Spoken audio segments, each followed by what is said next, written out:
Us content back. I wish, but we can't. It's gone, donezo, dead. No one wants to play it. Most people don't even want to play games at all these days, guys. Listen. Who's in our friend group? Guys, who's in our friend group? Who kept Among Us alive back in the days?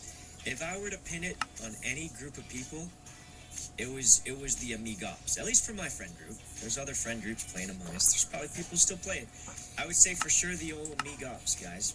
Let's not forget who they were. It was me, Toast, Corpse, Ray, and the Shadow 5th member, Lily Pichu. Let's not forget her. It's kind of a meme, but honestly, that's counted at this point. She was one of the first Among Us players. But anyway, let's see where they are now, guys. Ray streams once a month now.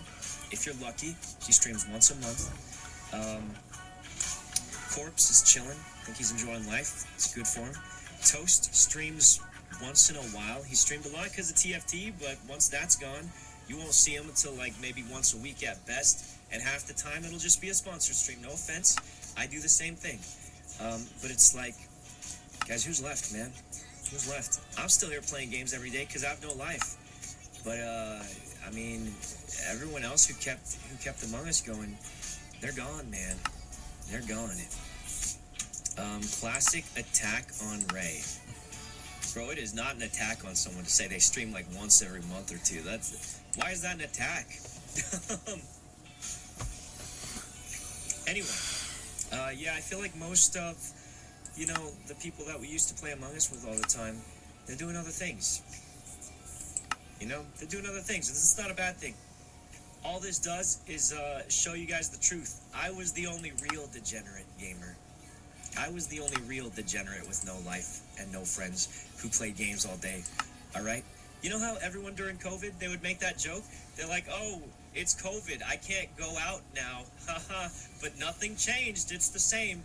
Lies. All lies. Except for me, guys. All right? I'm the only one allowed to make that joke because I was telling the truth. Everyone else, they're out enjoying life now. Toast has an esports team. He's flying around doing things. Ray's in Korea. She's going around. She took a month off of streaming. I don't even know how it's legal. I'm just kidding. It's obviously legal. But, I'm just saying, I'm the only one who made that joke and stuck to it.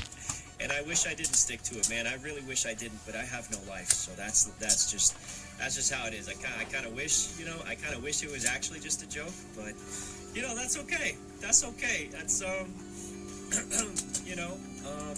least you get some sun. I do get sun. Guys, I do get sun. I ordered a tanning chair. I shouldn't say too many details, but I've been getting some sunlight, and it's helping my skin a lot, actually.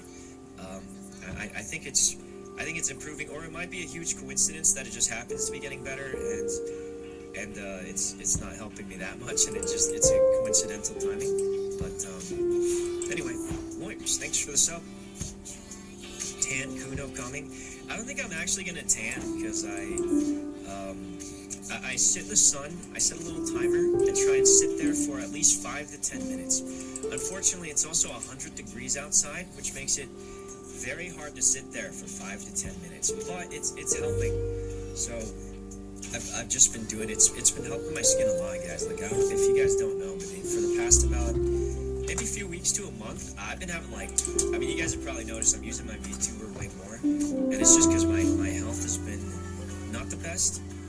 But I think getting sunlight has been helping quite a bit. Still have trouble sleeping, but I don't think that's ever going to go away. Yeah, it's been helping. Turned 20 today. Hey, happy birthday, buddy. Thanks for spending it with us. Take walks. I'm afraid to take walks. Not because it's not safe, but just because there's trees. There's trees outside, and they're gonna get me with those tree things, the pollen. Very allergic to things, you know what I mean? Wonka has trees, yeah. Those trees, man, you gotta watch out. They're kind of crazy. The sleeping is because of blue light from your computer. Maybe. I used to have this program called Flux or something, and it would make my screen yellow. And I thought it was better for me. And then I realized I don't care. It doesn't look very good. Everything looks yellow, and I turned it off. And that was it. I have that. Oh man, I used to use it, and then I don't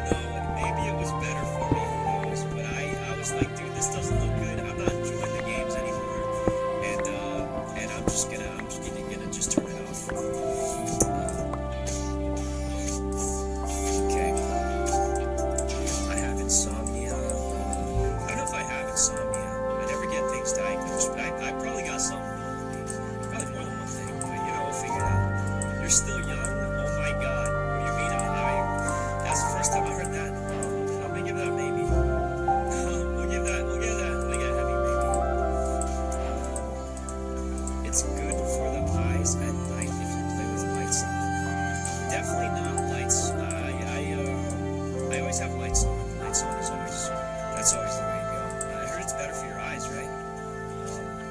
I heard it's really bad for your eyes to be in a dark room with just the screen on. This is what I heard. I don't know. This is Maya. Maya loves her community and her people, and has the most fun when she's with her friends. That's why Maya chose a Honda Civic for just $249 a month. Voted most fun to drive. Ask anyone who owns a Honda, like Maya, and search your local Honda dealer.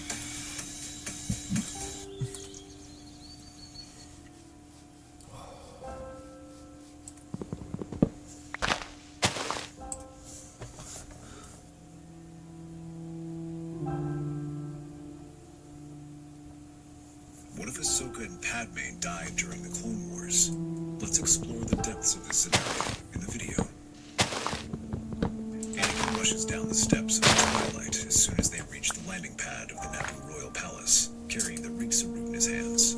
Captain Typho comes out to greet them, but Anakin stops short when he sees the man's face. The captain shakes his head sadly, causing the Jedi to freeze in his tracks. For a moment, everything in the palace is still, as the gesture hits Anakin like a blow. He stumbles back, but then demands to see them. Although Typho tries to dissuade Anakin, telling him that he needs to rest after a long journey, the Jedi is insistent. The captain finally relents, only when Anakin prepares to brush past him. In the morgue, the bodies of Ahsoka, Padme, and the others are laid out on the tables. Anakin's heart freezes as he sees them, their faces a splotchy white and marred with dark lines, while their eyes stare blankly at the ceiling. It's a horrific sight that chills Anakin to the bone. He tries to approach Padme, but then feels his legs buckle as he falls to his feet. Obi-Wan appears behind him, placing a hand on his shoulder, but his voice seems far away. Anakin. He can hardly focus on him. His mind is elsewhere. 1,000 thoughts ring through his mind. He recalls how he promised to prevent those he loves from dying, and feels tears filling his eyes as he tells himself he's failed. But as grief races through him, it's followed by a burning rage. No, this wasn't his doing. They shouldn't have died like this. No one should have died like this. But they did, because the Separatists allowed a madman to create a weapon as horrific as this. Because the Separatists have little regard for the lives of others. Because Why in California a patient like me supporting Prop 34? I'm living with a rare genetic disorder, and I rely on accessible healthcare to survive. Prop 34 will be a lifeline for many, making prescription drugs more affordable in California. 34 helps patients, ensuring more people get the care they deserve, and improve patient lives like mine. Vote yes on 34.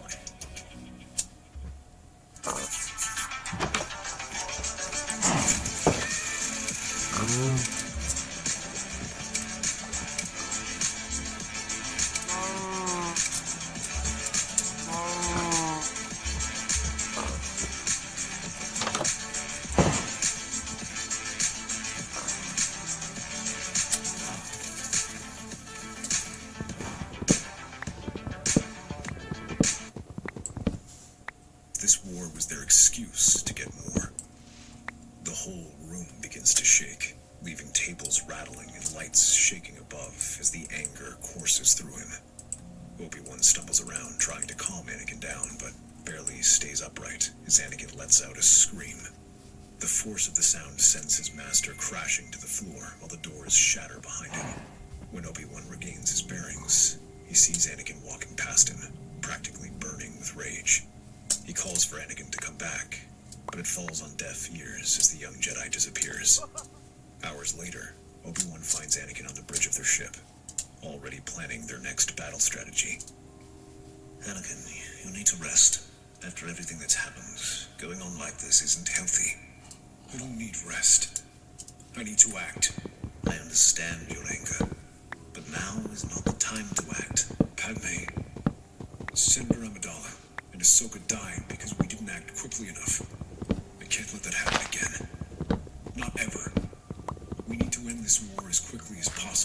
prevent this from happening again. He turns his attention back to the HoloNet as the ships prepare to move out. Despite calls from Obi-Wan and the Jedi Council for Anakin to take a leave of absence and recuperate, the young Jedi refuses and insists he will continue to serve on the front lines. Although they have misgivings, they cannot force him to stay back. When Anakin returns to active duty, he is drastically changed from the reckless but noble Jedi who entered this war. Instead, he is vicious and vindictive, focused on nothing but destroying the CIS and ending the war. This leads him to act far more ruthlessly, employing brutal and aggressive attacks that keep the Separatists pinned, but also resulting in heavy losses. Even when capturing territory, Anakin behaves closer to a dictator than a peacekeeper, brutally punishing any dissent and forcibly pacifying the territory he captures to bring it under Republic control. This bothers the Jedi Order, who sees Anakin falling to the dark side and giving in to his anger. Although they try to control him, nothing dissuades him from his mission. Even the threats of expulsion do little to stop him. As far as Anakin is concerned, his only mission is to defeat the CIS and end the evils they unleashed. Although he doesn't admit it, he also blames the Jedi and Obi-Wan for not doing enough to end the war. He says Obi-Wan's caution and the Jedi's unwillingness to do whatever it takes to end the war was to blame for the prolonging of the war. But Anakin also blames Count Dooku for allowing monsters like Loch Durd and Vindi to conduct their vile experiments. This obsession reaches the Count's ears, who sees this as an opportunity to capture one of the Republic's greatest heroes and stages a trap. After capturing a planet in the Outer Rim, Anakin discovers information in the databanks that Count Dooku is visiting a planet on the front lines to rally their troops. Instead of waiting for reinforcements from the Jedi, Anakin takes his flotilla and moves ahead to engage this small force. Anakin stands in the war room of his Venator-class Star Destroyer, preparing his troops for the ambush. But as it returns to normal space, he hears his crew reporting they are facing an entire flotilla of enemy ships instead of the small escort he was expecting. Some officers urge him to retreat, but Anakin shakes his head and orders them to advance. Turbo laser fire pours down on his fleet as the CIS ships advance, their lines closing into a tightly formed phalanx, with fighters zipping between them and adding to the confusion. Anakin tries to organize his fleet defenses, placing them in a wedge formation as they rush the CIS, using surprise and aggression as their weapons. He manages to batter through several CIS ships and destroys them, blowing a hole in their defenses to the massive command ship in the rear. Don't let the now destroy the forever.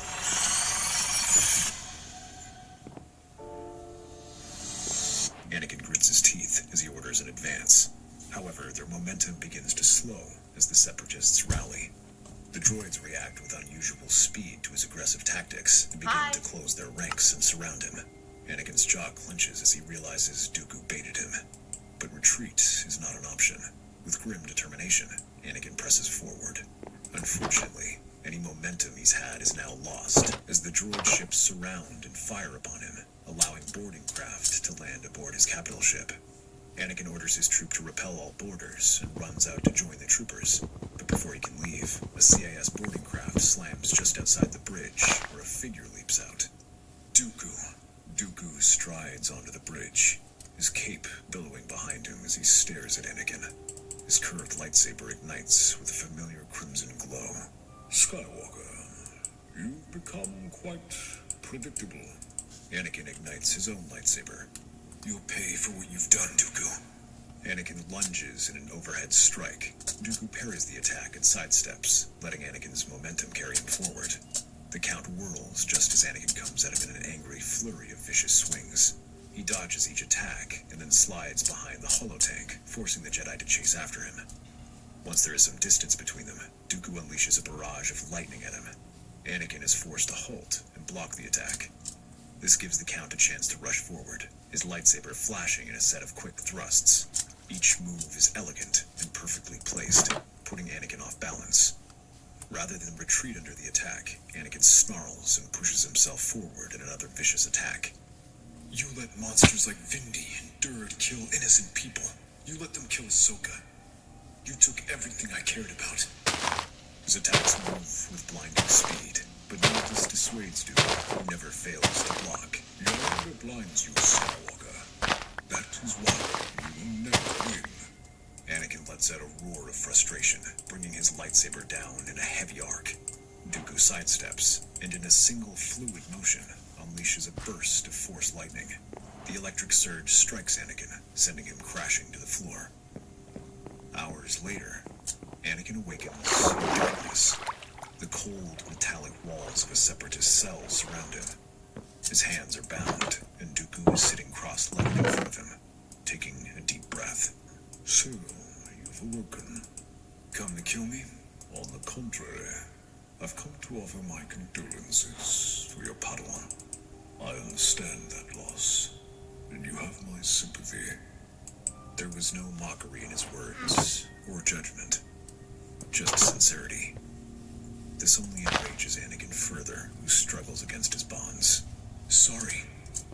Sorry is all you have to say? You planned on releasing those weapons across countless systems. You were willing to kill billions. I admit that trusting me is a lapse in judgment. But allow me to remains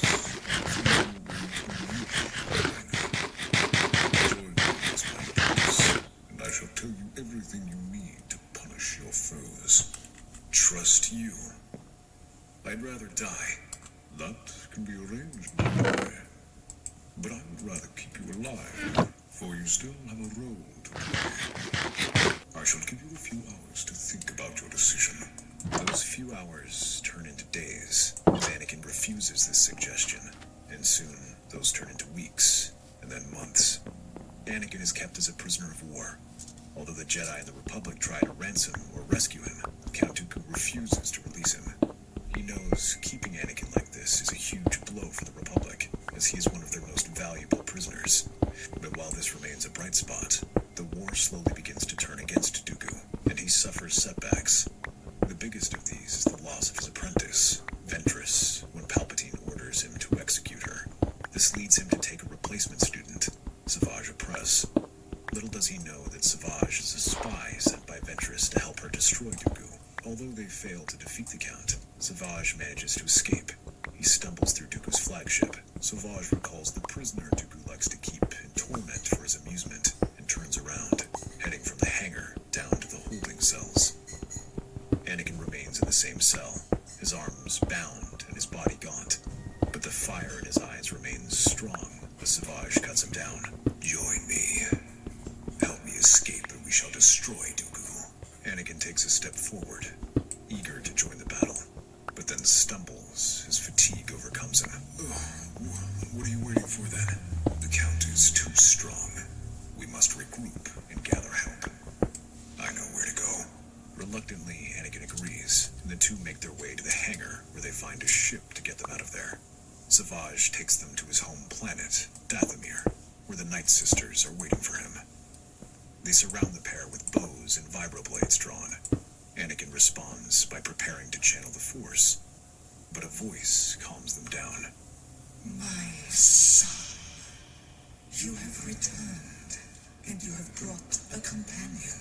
A foe of Dooku, and one whose hatred of him runs almost as deep as ours.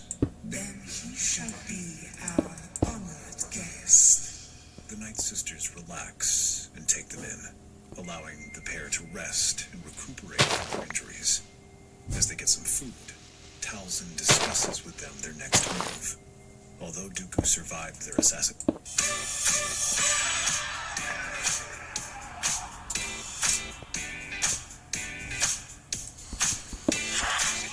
attempt, she still had a plan to defeat the CIS, and that was by finding her son, Darth Maul. While Savage undertakes this task, Talzin offers to let Anakin stay here and recover if he joins their group. With nowhere else to go, Anakin agrees, and Talzin becomes a master of sorts to the young Jedi. She begins teaching him the ways of Force magic, harnessing its dark energies to serve him. Anakin has long been teetering on the edge of the dark side, and now fully embraces it. He channels these dark powers to his side and studies closely with the Night Sister ruler. Soon he becomes an adept warlock, and even manages to survive the massacre of the Night Sisters. Shortly afterward, Savage returns with Maul, who is ready to fight. But once again, Talzin refuses to allow Anakin to join them as they begin the next phase of their plan. Master, I am ready to go. I saw my people wiped out. Let me avenge them alongside my brothers. In all due time, my boy. There is a time and a place for everything. And right now, the galaxy believes you are dead. Let us keep this advantage for a little while longer. Reluctantly, Anakin agrees and continues his training. The Night Sister's magic offers a perfect outlet for his aggression, giving him opportunities to channel his grief in a way that can accomplish something. Not only can he summon dark magic, but he can also channel the dead, like old Draka, and fire bolts of lightning. This comes at a perfect time, as shortly after, Talzin learns that Maul has been captured and Savage is slain. At this moment, she decides that it is time for Anakin to reveal himself. But before he goes, Anakin feels Talzin grabbing his hand. Before you leave, you must learn the truth. You have been pursuing a shadow. Count Dooku is nothing but a pawn in a game far greater than you can imagine. Dooku is the leader of the Separatists. He's responsible for the war, for all the suffering. No. Dooku is a weapon meant to cause suffering for the Sith. The true power is his master. The true ruler of the Sith. Who? Chancellor Palpatine. Anakin's heart skips a beat. Then he shakes his head in disbelief. That's impossible. Palpatine's been guiding the Republic since the war began. He's... A Sith Lord has played both sides, orchestrating the war, manipulating Dooku, and using you as a pawn.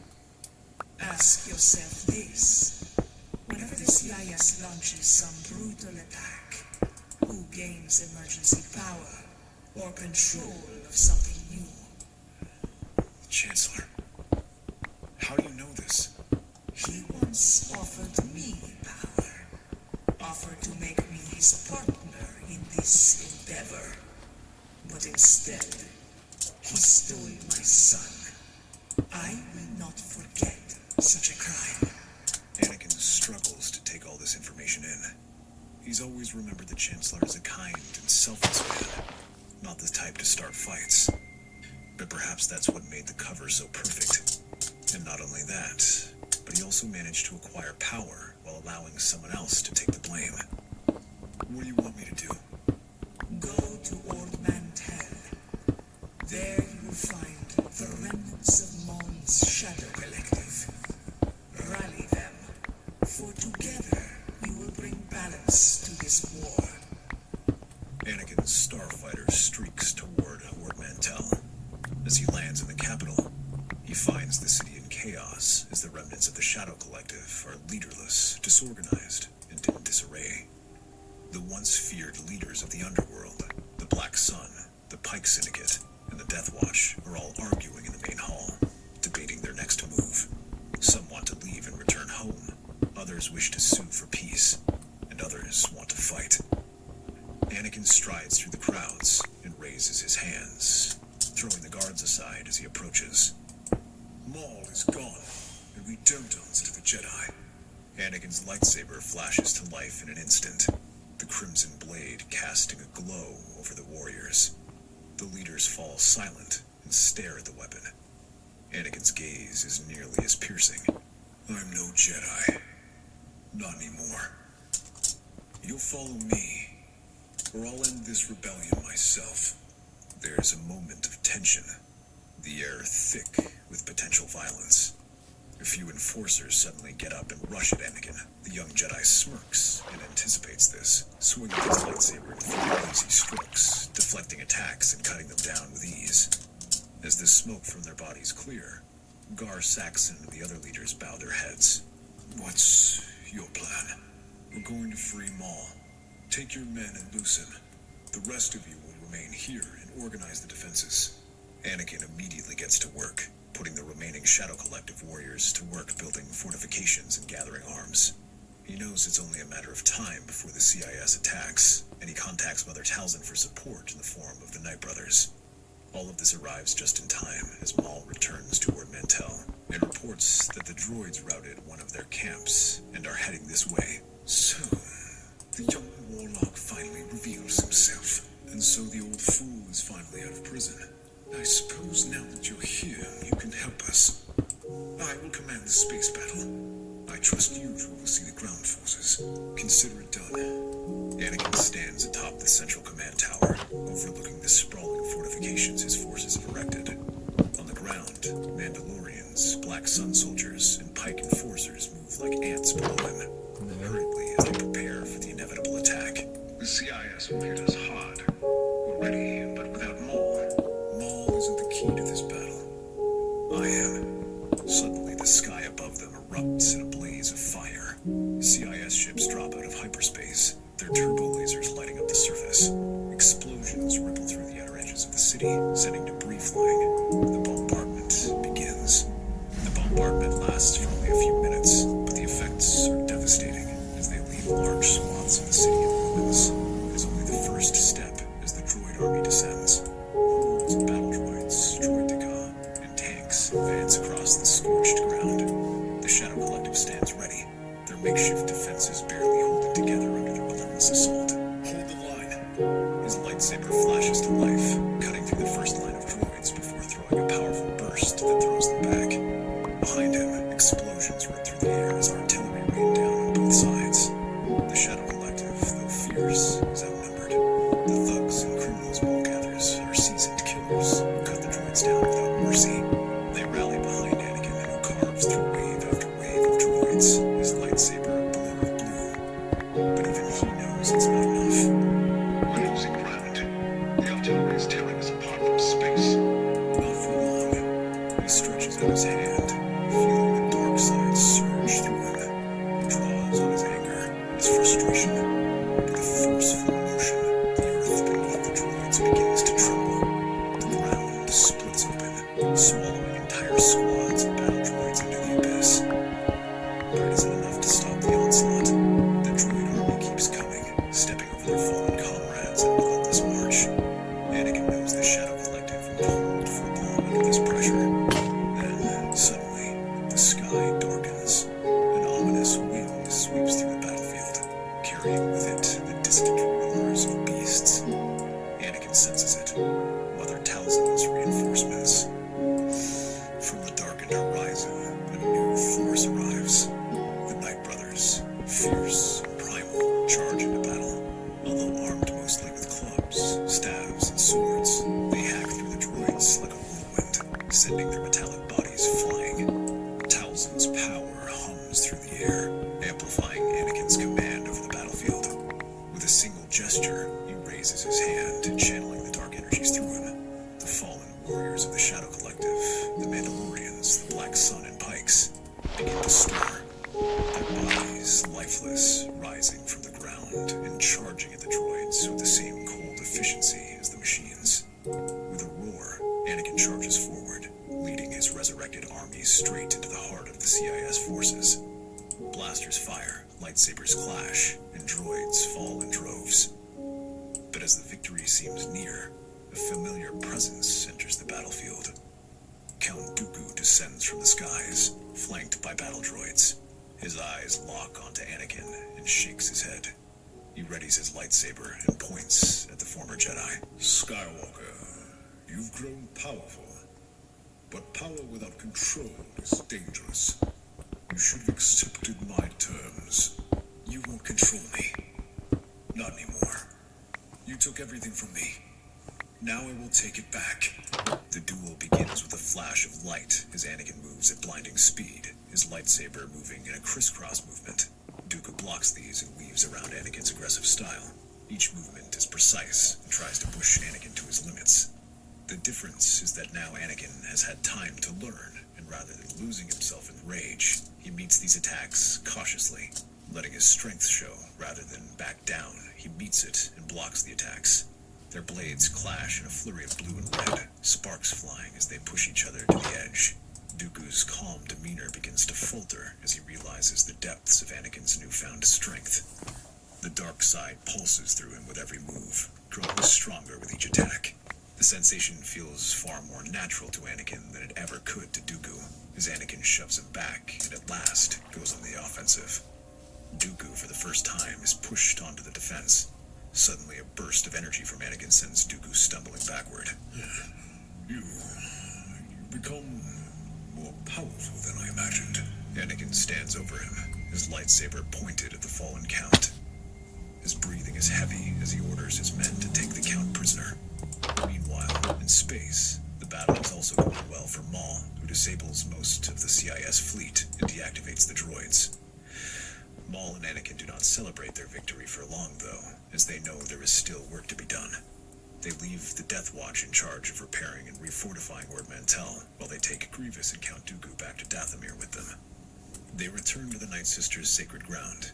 Even after making some repairs, the place still bears the scars of battle, with blaster marks and ruined structures everywhere. However, the most sacred spots have been cleaned up for the ritual. Talzin is there waiting for them, smiling regards to their prisoners. She directs them to take Dooku and Grievous over to an area marked with dark green lines carved to create a pentagram. The air is thick with tension and magic as Anakin and Maul look at one another, and then at their prisoners before hauling them over there. This will be the greatest challenge of our lives. Palpatine is not like the others. He won't fall easily. And if I know my master, he is already on his way here. Palpatine will come. He knows of our plan and will fight with all his might. But with the essence of Dooku and Grievous, we will have the power to defeat him. You must hold him off until the ritual is complete.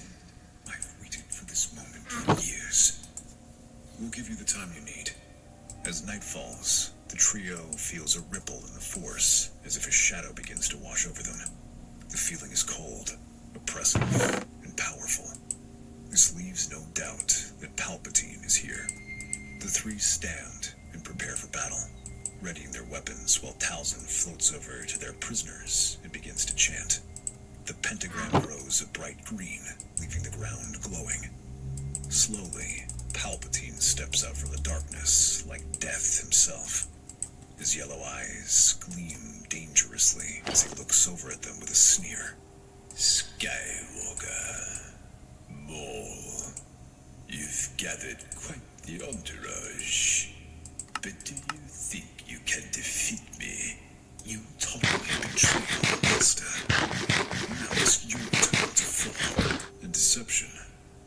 You've lied to me for years, but today we shall finally have the truth. With a flick of his wrist, Palpatine's lightsaber ignites. Then let us see who the true master of the dark side is. Anakin and Maul charge Palpatine. Their lightsabers whirl in unison, but Palpatine raises his weapon and blocks both attacks. He moves with a grace that rivals even Dooku, with his movements impossibly fast and fluid. Gritting his teeth, Anakin advances, his strikes relentless as he tries to break his defenses. Maul is just a step behind, ferocious and swinging his double-bladed lightsaber in a wild arc that aims to confuse Palpatine. Palpatine laughs, though, as although he's given ground, he doesn't seem bothered by their attacks and continues to defend against them. You're nothing without me, Skywalker. And you, Maul, are but a failed apprentice. At the very least, they keep him away from the ritual, slowly forcing him toward the entrance. Meanwhile, Talzin's hands glow with dark energy as she chants in the ancient tongue of her people. The prisoners scream and convulse in pain as dark green mist, their very life essence, peels away from their bodies. Palpatine senses this and redoubles his efforts to reach Talzin. He throws a force push that sends Anakin and Maul tumbling. The Night Brother manages to right himself, leaping back to his feet and rushing forward. However, he stops short as Palpatine unleashes a storm of lightning, sending bolts raining down on them. Maul and Anakin must duck and weave out of the way to avoid being struck. However, a bolt eventually strikes the ground they are standing on and sends them flying. Anakin writhes in pain as electricity courses through him, while Maul tries to crawl forward. Palpatine casually steps over them and smiles. You cannot stop me, boy. The dark side flows through me.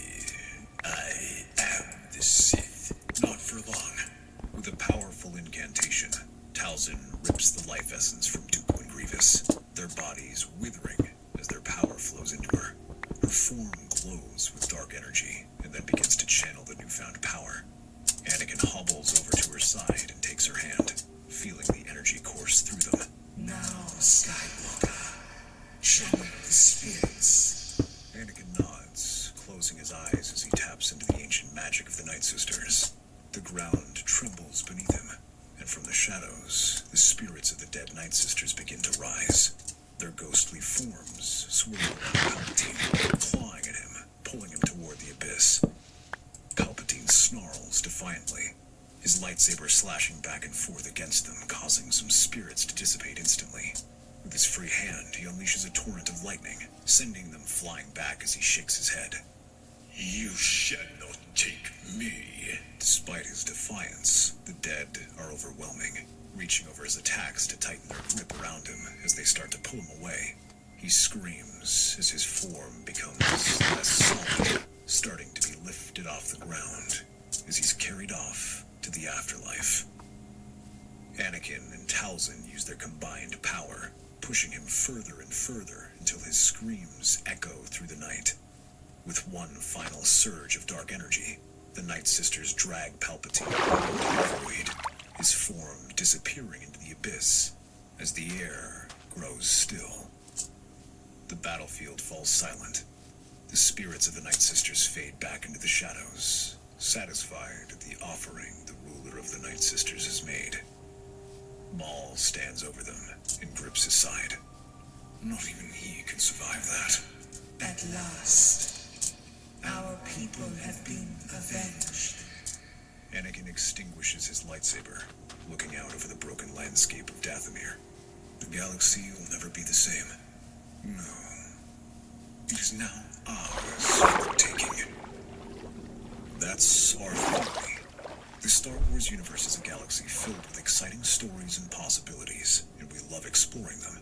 If you want to accompany us on this journey to a galaxy far, far away, then please like, share, and subscribe to our channel.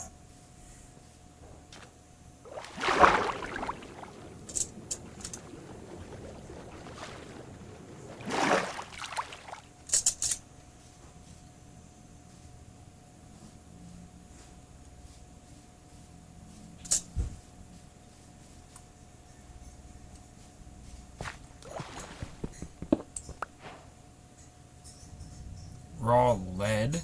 I got lead? I got lead! That's funny.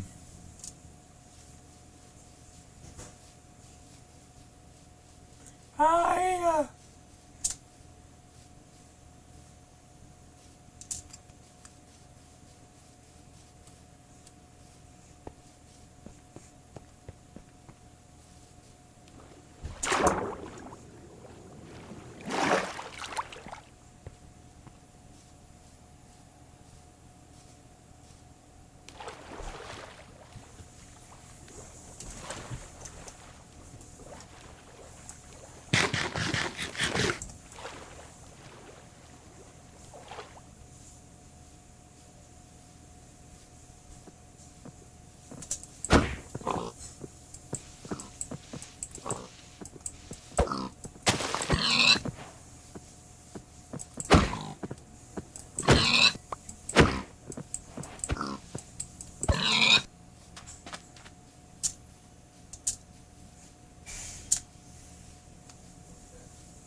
Here.